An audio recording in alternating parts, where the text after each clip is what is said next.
కథానంద లహరి సమూహ సభ్యులకి నమస్కారం. ఇప్పుడు మనం వినబోయే కథ మా నిషాద. రచన చిర్రావూరు మదన్ మోహన్.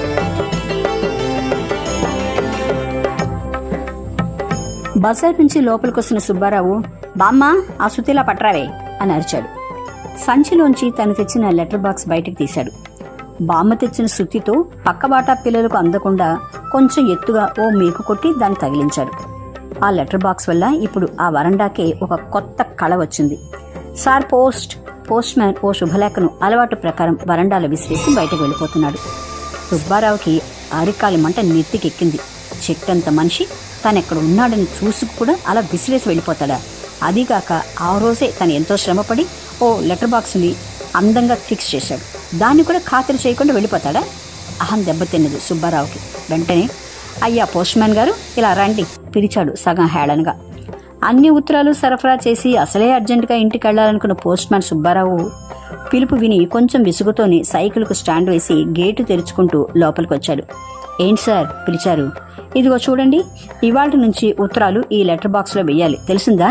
సార్ పోస్ట్ అంటూ అరుస్తూ అలా గిరాట్ అయ్యకూడదు అని గట్టిగా ప్రైవేట్ చెప్పేశాడు సుబ్బారావు. MA BEd. సరే అన్నాడు పోస్ట్ మ్యాన్. శుభలేఖ ఎవరిదా అనుకుంటూ యాత్రికంగా బయటకు తీశాడు. హైదరాబాద్లో తనతో MA చదివిన కృష్ణారెడ్డి వెళ్ళి తీరాలి.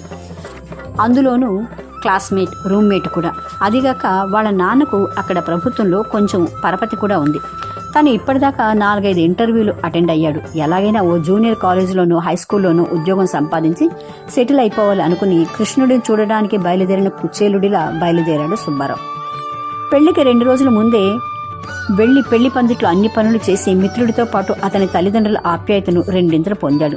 తద్వారా తన ఆశయాన్ని సాధిద్దాం అనుకున్న అతని ప్లాను ఒక విధంగా సక్సెస్ అయిందని చెప్పాలి. పెళ్లైన తర్వాత తన మిత్రుడు హనీమూన్కు వెళ్లగానే అతని తండ్రి గారి ద్వారా కొందరు పెద్ద మనుషులను చూసి తన పోస్టింగ్ గురించి మాట్లాడి వచ్చాడు.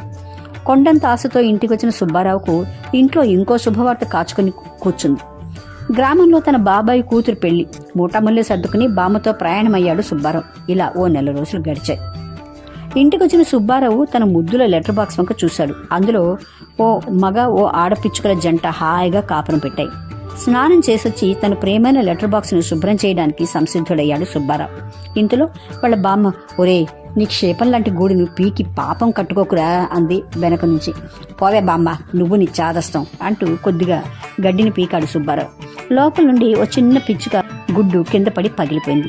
ఇంకో 2-3 గుడ్లు అటు ఇటు దొర్లి పడబోతూ ఉంటే పట్టుకుని లోపలికి తోశాడు సుబ్బారావు. అసలే జాలిగుండె మనిషి. అతని మనసు కరిగిపోయింది. ఓ ప్రాణి చావటానికి తను కారకుడయ్యాడు.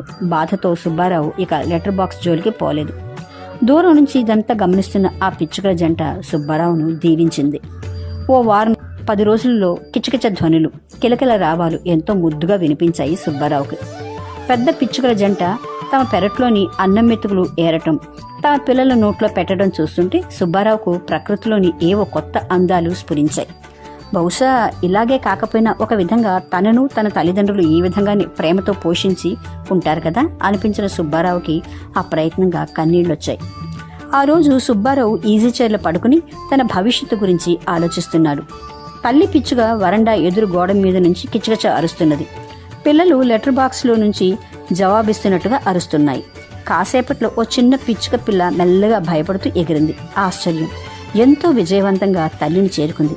ఆహా, ప్రకృతిలోనే దేవుడు అన్ని జీవరాశులకు తగిన శక్తిని ప్రసాదిస్తాడు కాబోలు అనుకుంటూ ఉండగానే రెండో పిల్ల కూడా బయటకు దూకి తల్లిని చేరుకోలేక కింద వాలిపోయింది. ఆ ప్రయత్నంగా లేచాడు సుబ్బారావు. దగ్గరికి వస్తున్న సుబ్బారావును చూసి ఆ పిల్ల తన శక్తినంతా కూడగట్టుకుని మళ్లీ లేచి ఎగిరి తల్లిని చేరుకుంది. ఇంతలో మూడో పిల్ల భయపడుతూనే అరవడం మొదలుపెట్టింది.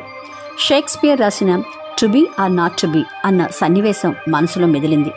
బయట ప్రపంచంలోకి మొట్టమొదటిసారిగా అడుగు పెట్టబోతున్న ఆ పిచ్చుక పిల్లను చూస్తే గీతోపదేశానికి కారకుడైన అర్జునుడిలా అనిపించింది. ఒక విధంగా తను ఈరోజు ఆ పరిస్థితిలోనే ఉన్నాడు. జీవితాన్ని ఎక్కడ ఎలా మొదలు పెట్టాలో తెలియకుండా ఉన్నాడు. బయటకొచ్చిన పిల్ల ఎందుకో జంకి వెళ్లి గూట్లో దాక్కుంది. వెంటనే బయట ఉన్న 2 పిచ్చుక పిల్లలు గూట్లోకి దూరాయి. కాసేపట్లో కిచకిచ ధ్వనులతో 3 పిచ్చుకలు ఎగిరి వరండాలో తిరగటం మొదలుపెట్టాయి. ఆనందంతో గంతులు వేస్తున్న ఆ పిచ్చుక పిల్లలతో పాటు సుబ్బారావు హృదయం కూడా ఎందుకో గంతులు వేసింది. గబగబా లోపలికి వెళ్ళి కెమెరా తెచ్చి ఆ 3 పిచ్చుకల్ని ఫోటో తీశాడు. కానీ ఆనందం 2-3 రోజులలో మాయమైంది.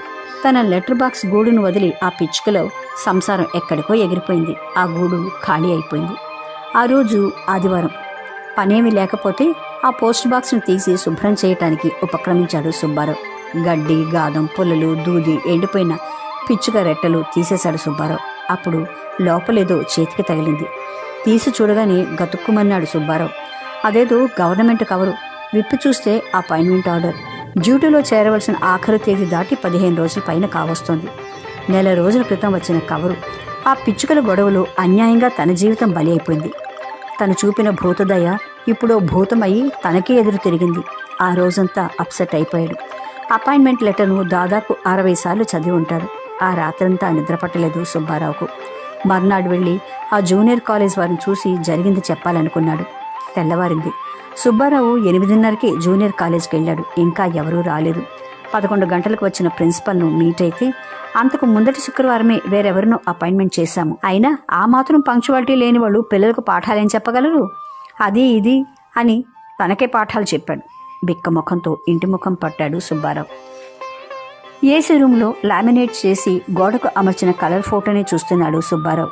అది అతను ఇదివరకు తీసిన 3 పిచ్చుకల ఫోటో. ఎన్లార్జ్ చేసి తన ఆఫీస్ రూమ్లో పెట్టుకున్నాడు. 10 ఏళ్ల నాటి సంగతి నిన్న జరిగినట్టుంది. ఇదిగోనాయ్ సుబ్బారావు, నువ్విచ్చిన రీలు ఫోటోలు చాలా బాగా వచ్చాయి. అన్నిటికన్నా ఆ 3 పిచ్చుకల పిల్లలను తీసావే, అది సూపర్ అంటూ మెచ్చుకున్నాడు ఫోటో స్టూడియో రామారావు. సుబ్బారావు అప్రయత్నంగా ఆ ఫోటో చూశాడు. ఆ రోజు తన వరండాలో జరిగినదంతా జ్ఞాపకం వచ్చింది. ఆ పిచ్చుకల కళ్ళలో ఎంత కాన్ఫిడెన్స్! తనలాగా వాటికి వయసు లేదు, డిగ్రీ లేదు, సొంత ఇల్లు లేదు. ఏం చూసుకుని వాటికి ఆ ధైర్యమో తనకు అర్థం కాలే. కానీ తను అన్నీ ఉన్నా ఇంకా ఆ బానిస ఉద్యోగం పోయిందని బాధపడుతూ తన జీవితాన్ని సర్వనాశనం చేసుకుంటున్నాడు. ఆ ఫోటోని చూస్తున్న సుబ్బారావుకేదో తళుక్కున మెరిసింది. ఆ రోజే ఆ ఫోటోను ఎన్లార్జ్ చేయించి గోడకు తగిలించాడు. ఏకలవ్యుడు ద్రోణుడి విగ్రహాన్ని పెట్టుకున్నట్టు. ఆ రోజు నుంచి ఇరుగు పొరుగు పిల్లలకు ట్యూషన్లు చెప్పడం మొదలుపెట్టాడు. త్వరలో ఓ చిన్న స్కూల్గా తయారై ట్యుటోరియల్ కాలేజ్ అయ్యి ఆ ఊరికే ఓ పెద్ద రెసిడెన్షియల్ స్కూల్గా తయారైంది. ఎంతోమంది భవిష్యత్ డాక్టర్లు, ఇంజనీర్లు, IAS, IPS ఆఫీసర్లు ఇక్కడే ఎంట్రన్స్ ఎగ్జామినేషన్కు ట్రైనింగ్ తీసుకున్నారు. ఆ బానిస బతుకు నుంచి తప్పించి ఇంతటి స్వతంత్ర జీవితం ఇచ్చి తనను వృద్ధిలోనికి తెచ్చిన ఆ 3 పిచ్చుకల ఫోటోను కృతజ్ఞతతో చూస్తున్న సుబ్బారావు కళ్ళల్లో కన్నీరు మెదిలింది. అవి ఆనంద బాష్పాలే అని వేరే చెప్పాలా? మా నిషాదం కథానిక విన్నారు. రచన చిర్రావూరు మదన్ మోహన్.